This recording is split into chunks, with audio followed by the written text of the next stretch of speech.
ગુજરાત વિધાનસભાના અધ્યક્ષ શંકરભાઈ ચૌધરીએ પોતાના માદરે વતન વડનગર ખાતે મતદાન કર્યું. રાધનપુર તાલુકાના વડગામ ખાતે શંકરભાઈ ચૌધરીએ કર્યું મતદાન. વિધાનસભાના અધ્યક્ષ શંકરભાઈ ચૌધરીએ હર્ષોલ્લાસપૂર્વક મતદાન કરી અને લોકોને મતદાન કરવા માટે અપીલ કરી. વધુમાં શંકરભાઈએ જણાવ્યું કે મતદાન કરવું લોકોનો અધિકાર છે, સૌ કોઈ મતદાન કરે તેવી અપીલ કરું છું.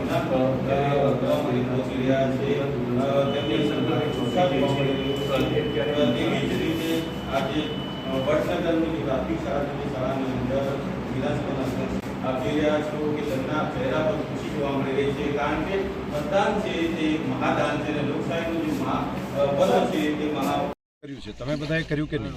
જો મતદાન ન કર્યું હોય તો તાત્કાલિક નીકળવું જોઈએ. દેશ હિત માટે ખૂબ જરૂરી છે મતદાન. આપણા એક મતના કારણે દેશમાં સશક્ત સરકાર બની શકે છે. આપણા એક મતના કારણે હિન્દુસ્તાન વિશ્વની ત્રીજા નંબરની આર્થિક મહાસત્તા બની શકે છે. આપણા એક મતના કારણે ભારતની અંદર સ્ટેબલ ગવર્મેન્ટ બની શકે છે. ગરીબમાં ગરીબ માણસને મદદ કરવાનું કામ ગવર્મેન્ટના માધ્યમથી કરી શકાય છે. એટલે આપણે બધાએ મતદારોને મારી ખાસ કરીને આગ્રહભરી વિનંતી હતી, ઘરથી બહાર નીકળીને રાષ્ટ્રહિત માટે પૂરેપૂરું મતદાન કરો. ઘરે બેઠા બેઠા દેશના ઇતિહાસ ના બદલી શકાય. દેશના ઇતિહાસ બનાવવા માટે, હિન્દુસ્તાનને હજુ વધારે સશક્ત બનાવવા માટે તમામ મતદારો ઘરથી બહાર નીકળીને મતદાન સુધી પહોંચે અને રાષ્ટ્રહિત માટે પૂરેપૂરું મતદાન કરે. Thank you.